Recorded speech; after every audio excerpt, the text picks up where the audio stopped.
Suena el día, suena el amor. Abre el alma, abre el corazón. Aquí estamos, tú y yo también, con María Elena, radiando fe. Cuando la fe se conversa, se informa y se vive, la esperanza se enciende. Radiando fe, radiando amor. Bienvenidos a Radiando Fe, Junto a María Elena, se oye mejor. un programa de entrevistas, reportajes y actualidad, con Cristo como centro. Invitados de aquí y de allá. Soy María Elena Cruz y este es un tiempo para escuchar, aprender y crecer juntos. Aquí comienza Radiando Fe. Radiando fe, radiando amor. Junto a María Elena, se oye mejor. Radiando fe en cada canción. La tierra vuelve a temblar. Colombia, Venezuela y España han registrado movimientos sísmicos durante los últimos días. ¿Se trata simplemente de coincidencia o estamos frente a una actividad fuera de lo habitual? Hoy revisaremos qué dicen los datos. Mientras tanto, en Perú, intensas lluvias han afectado diferentes sectores de Lima, provocando aniegos y complicaciones para la población. Además, la cooperación entre la Policía Nacional de Perú y el FBI comienza a mostrar sus primeros resultados en la lucha contra el crimen organizado. Sobre estas noticias tendremos un reporte especial desde Perú con Ismael Dazaico. Y en Estados Unidos, el socialismo y el comunismo vuelven al centro del debate político. El presidente de la Cámara de Representantes, Mike Johnson, presentó recientemente Contrast for America, una iniciativa política que busca, especialmente entre los jóvenes, promover la posición republicana frente al socialismo y el comunismo. Pero en Radiando Fe queremos llevar esta conversación más allá de republicanos y demócratas. ¿Qué es realmente el comunismo? ¿Qué lo diferencia del socialismo? Y sobre todo, ¿qué dice la Biblia sobre el comunismo? ¿Puede un cristiano ser comunista? Pero antes, como hacemos siempre, pongamos este programa y cada una de estas noticias en las manos del Señor. ¿Me acompaña? Vamos a orar. Padre mío, una vez más, Señor, hemos revisado todas las informaciones y vemos, Señor, que hay terremotos, inundaciones, cosas que nos preocupan, Señor. Pero también sabemos, Señor, que si clamamos a ti, tú respondes. Y que si ponemos todas nuestras deudas, nuestras preocupaciones en tus manos, tú nos guiarás y nos darás paz. Por eso, Señor, ponemos estos minutos de programación en tus manos. Y a cada persona en la audiencia, Señor, para que tú seas portador de la paz que ellos necesitan. Que ellos puedan, Señor, aferrarse a ti en medio de todas las circunstancias, a pesar del tiempo, del clima, de la situación económica, a pesar de cada circunstancia, Señor, que puedan o podamos confiar plenamente en ti. Señor amado, dejamos este programa en tus manos para que se haga tu voluntad y no la nuestra. Permite que cada invitado, Señor, pueda hablar, Señor, de cada situación como tú quieres que sea. Y ayúdanos, Señor, a no tener miedo, sino a aferrarnos a ti en cada situación. Padre mío, quedamos en tus manos un día más. En el nombre de Jesús. Amén. Y esta semana ha sido marcada por los terremotos. Varios movimientos sísmicos registrados durante los últimos días han puesto nuevamente la atención sobre la actividad de la Tierra en diferentes partes del mundo. En Colombia continúan las consecuencias del terremoto de magnitud 7,4 que sacudió el occidente del país el pasado 10 de agosto, con epicentro en San José de Palmar, Chocó. Los balances recientes hablan de alrededor de 290 fallecidos, más de 4.000 heridos y más de 140 personas desaparecidas, mientras continúan registrándose réplicas. Y la madrugada del martes volvió a temblar en Venezuela. Fumbisis registró un sismo de magnitud 4,0 a unos 10 kilómetros al noreste de La Guaira y con una profundidad de 10 kilómetros. El movimiento también se sintió en Caracas y hasta el momento no se reportaron daños ni víctimas. En España, 3 nuevos sismos superiores a magnitud 4 sacudieron el martes la provincia de Granada. El más fuerte alcanzó magnitud 4,7 3 personas resultaron heridas levemente y se reportaron daños en algunos edificios, evacuaciones y nuevas restricciones de acceso en sectores de Alhambra. Asimismo, Indonesia fue golpeada por un terremoto de magnitud 5,6 que ha dejado al menos 68 fallecidos y más de 200 heridos, además de viviendas destruidas, deslizamientos y miles de personas desplazadas. Y precisamente después del terremoto de Colombia, otro fenómeno llamó poderosamente la atención. En Galeras, departamento de Sucre, el cielo adquirió una intensa tonalidad roja y las impresionantes imágenes rápidamente se hicieron virales. La cercanía con el terremoto provocó todo tipo de especulaciones en las redes sociales. Algunos incluso se preguntaron si podía tratarse de una señal relacionada con los movimientos sísmicos. Sin embargo, no existe evidencia científica que relacione ambos fenómenos. La explicación apunta a un fenómeno atmosférico conocido como dispersión de la luz. Cuando el sol está cerca del occidente, los tonos azules se dispersan y predominan los rojos y anaranjados que pueden intensificarse por las nubes, la humedad y las partículas presentes en la atmósfera. Impresionante, sí, pero hasta ahora nada indica que haya sido una señal o consecuencia del terremoto. Y Perú se suma a los países que han registrado movimientos sísmicos durante los últimos días. Un sismo de magnitud 4,8 sacudió Lima a las 5:28 de la mañana del miércoles con epicentro en el mar 42 kilómetros al sureste de Lurín y una profundidad también de 42 kilómetros. El movimiento fue sentido en diferentes sectores de la capital y hasta el momento no se reportan víctimas ni daños importantes. El Instituto Geofísico del Perú informa que en lo que va del año 2026 ya se han registrado 525 eventos sísmicos en el país. Y en otra información, una impresionante manifestación de fe llenó las calles de Buenos Aires. Decenas de miles de cristianos participaron en Marcho por Jesús, que regresó a la capital argentina después de 9 años. Los participantes recorrieron el centro de la ciudad hasta el Congreso en una jornada de oración, adoración y proclamación de esperanza para Argentina. Una noticia que esperamos ampliar en nuestra próxima edición de Radiando Fe. Y ahora vamos con un reporte de Mundo Cristiano, quien nos habla de una cazadora de fantasmas que se convirtió a Cristo. Definitivamente, ahora que salgo de esto, sé al 100% que todos estos eran demonios. Lo tenía todo en el mundo paranormal, pero sentía que algo la seguía, hasta que encontró a Jesús. Así comenzó la curiosidad de una adolescente por lo sobrenatural que terminó convirtiéndose en años de participación en el mundo de la brujería para Cristina Costanza. Con tan solo 14 años comenzó a vivir experiencias que despertaron su interés por comunicarse con supuestos espíritus, llevándola a involucrarse cada vez más en el mundo del ocultismo hasta autodenominarse como una cazadora de fantasmas. Durante todo este tiempo, me estaba hundiendo cada vez más y más en ello. Empecé a tener actividad siguiéndome a casa. Veía cosas en mi hogar. Me sentía cada vez más deprimida. Empecé a sentirme más ansiosa. Había problemas en casa. Mi salud física también estaba decayendo. Y a la larga, durante los 10 años que estuve realmente involucrada en esto. La transformación se profundizó al leer la Biblia, particularmente el Evangelio de Juan y Deuteronomio 18.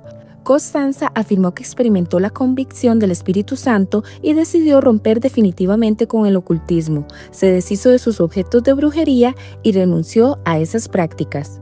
Sí, mucha vergüenza porque pensaba, me gustaban los chicos de la iglesia, pero decía, nunca querrían estar conmigo. Empecé a leer la Biblia. Empecé por Juan a descubrir quién era Jesús en la tierra, quién es, quién dice ser, como que mi pecado me golpeó, como la convicción del Espíritu Santo. Yo estaba como, en el sentido literal, Dios mío. Hoy esta ex cazadora de fantasmas comparte su testimonio para animar a otros a dejar atrás el ocultismo y buscar a Cristo, expresando que nunca es demasiado tarde para volver a Dios.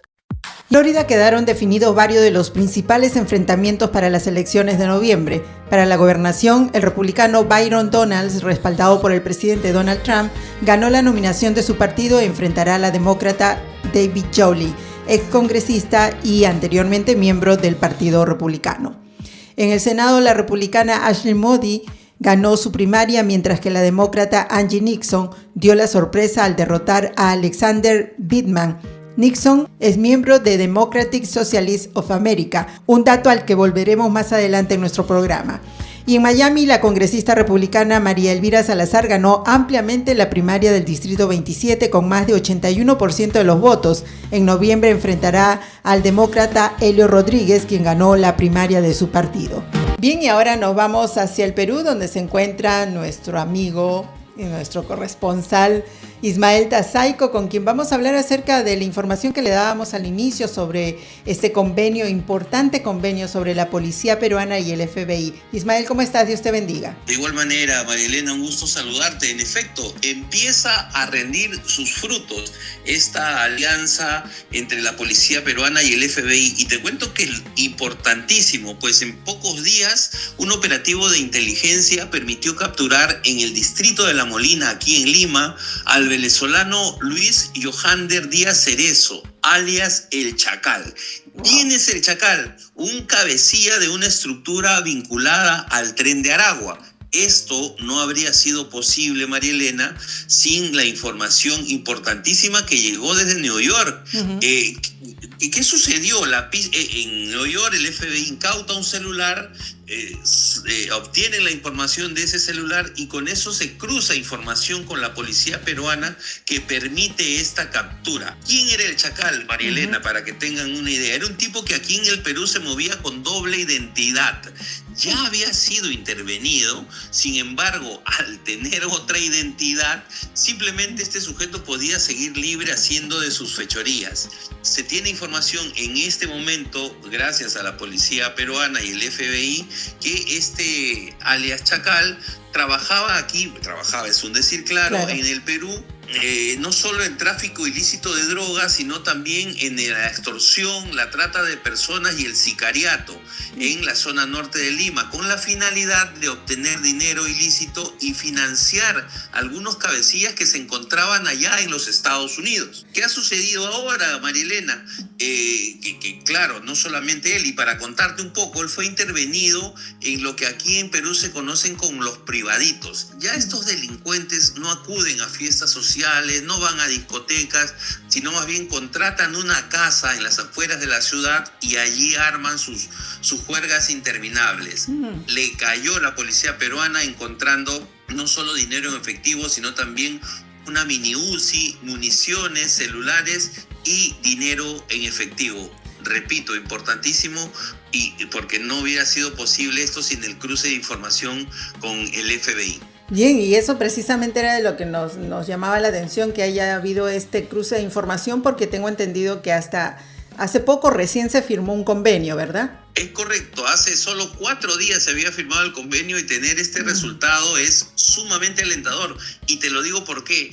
Porque al tener el número telefónico de alias Chacal, se pudo utilizar la geolocalización, cosa que aquí en Perú es un poco complicado.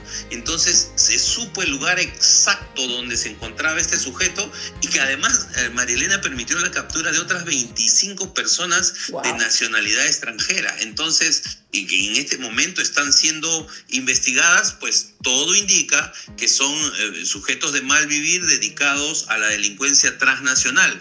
Insisto, no solamente van por América Latina, digamos Venezuela, Colombia, Brasil, sino también llegan hasta los Estados Unidos. Interesante, y bueno, eso definitivamente es buenísimo para el Perú, pero hay algunas cosas que están preocupando en cuanto al aspecto de el ambiente, porque bueno, hemos escuchado de terremotos en otros sitios, pero en el Perú está más o menos preocupando lo del fenómeno del Niño. ¿Cómo está ahora eso? Sí, correcto. El fin de semana, el domingo, para ser más exactos, María Elena, estuvo marcada el día por la acumulación de aguas y viviendas afectadas en diversos distritos de Lima debido a las intensas lloviznas. Esto ha ocasionado alertas de huaico y bloqueos de vía en toda la zona sur del país, porque no solamente es en Lima. Para ubicarnos primero, en la capital se ha afectado distritos como Villa El Salvador, Villa María del Triunfo, Chorrillos y San Juan de Miraflores. ¿Qué ha sucedido?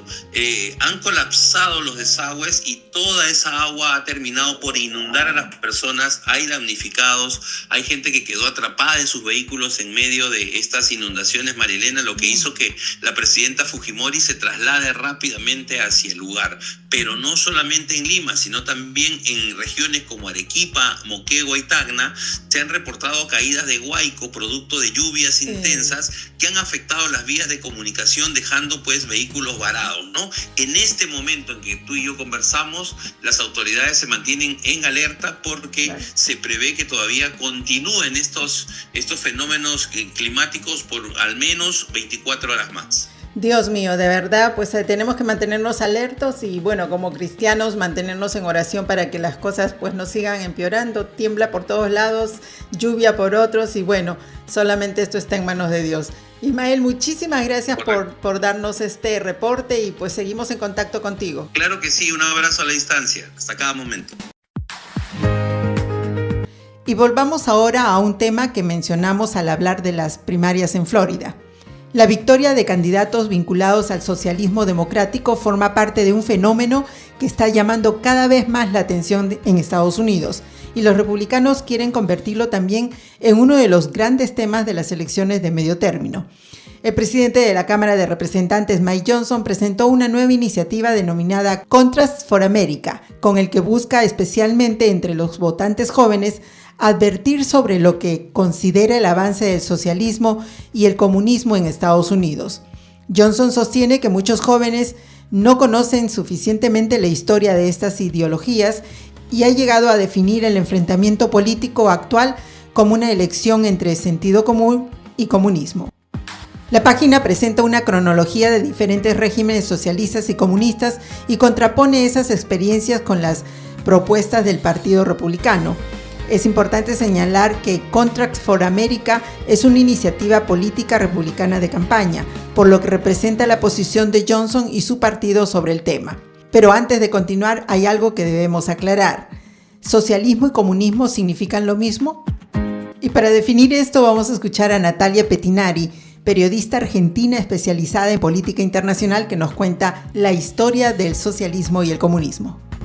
¿Hay diferencias entre el comunismo y el socialismo? Sí, son distintos. Primero aparece el socialismo a inicios del siglo XIX, producto del desastre social que dejó la revolución industrial, cuando aparecen las primeras fábricas, la producción en masa y la explosión demográfica de las ciudades. Los trabajadores tenían jornadas de hasta 14 horas, de lunes a lunes, trabajaban niños, había mucha explotación y ningún derecho laboral. Existía una minoritaria burguesía industrial en la punta de la pirámide y en su base una enorme cantidad de trabajadores sin ningún tipo de derechos. Cuando esta desigualdad se volvió demasiado obscena, aparecen los primeros socialistas. No como grupo homogéneo, pero todos coincidían en algo: que el capitalismo industrial no puede seguir funcionando así, que la sociedad necesita un nuevo paradigma frente al caos de la industrialización. Recién después de esto, a mediados del siglo XIX, aparecen Marx y Engels. Ellos toman al socialismo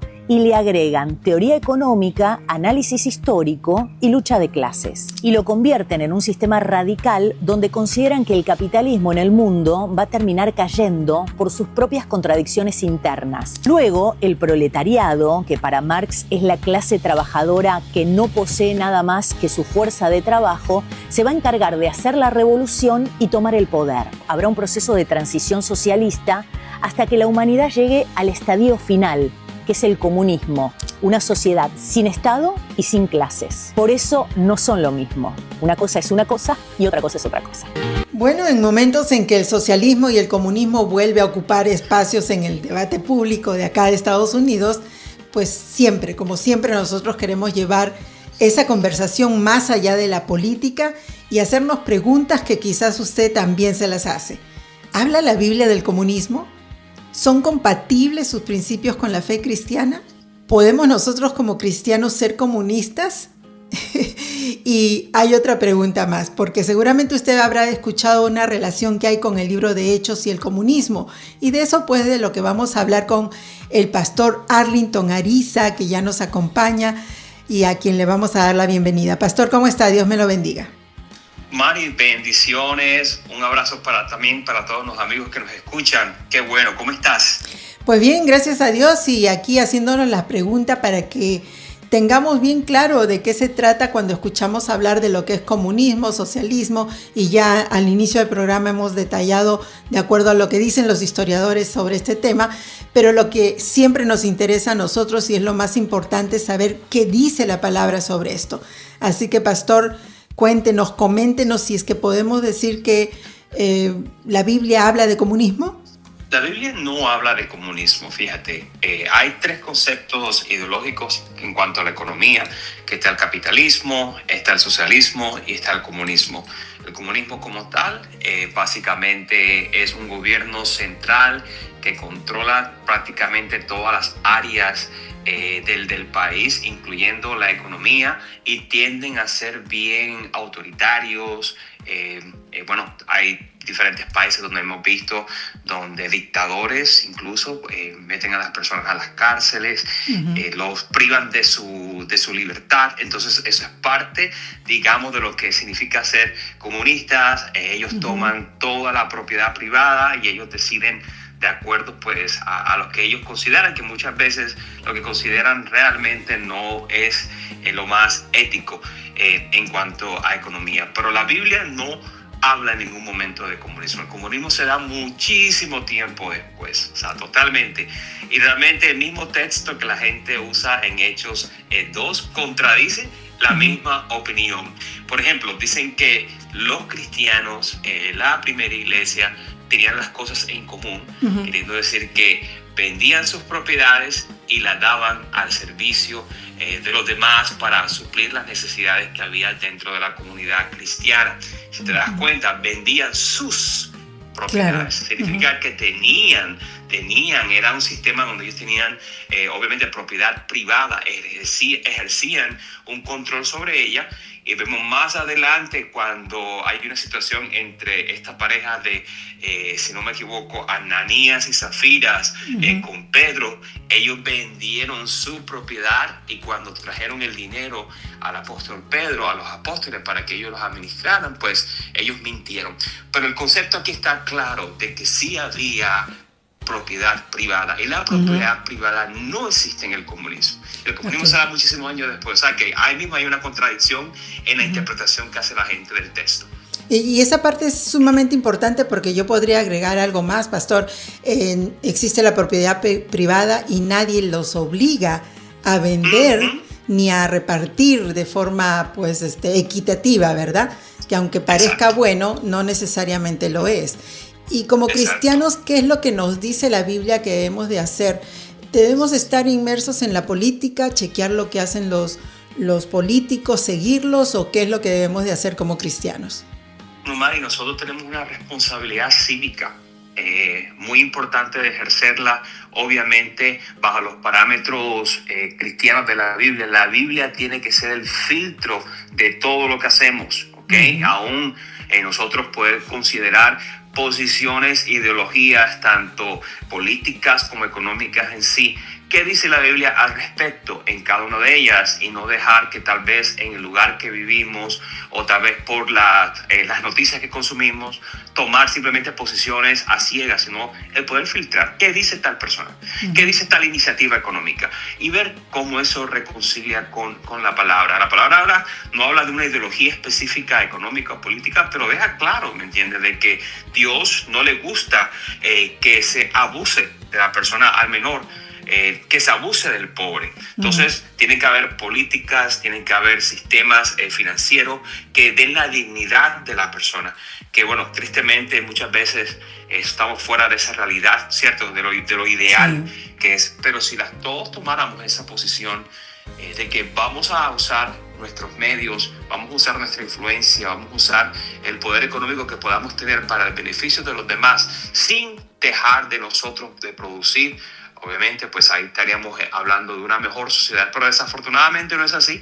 Desafortunadamente hay muchas agendas, mucha ambición, tanto monetaria como de poder, que opacan realmente el deber que nosotros tenemos que tener como ciudadanos, ¿okay? Y también nosotros, también como cristianos. ¿Y cuál sería la prioridad? ¿Tendría que ver yo involucrarme en la política porque como representante de Cristo, como embajador de Cristo, estoy llamado a estar inmerso en la política. ¿Cuál tendría que ser mi posición como cristiano? Bueno, nosotros estamos llamados a la reconciliación, estamos en el ministerio de la reconciliación, ese es nuestro primer deber, al reino, o sea, y las leyes divinas del reino de Dios.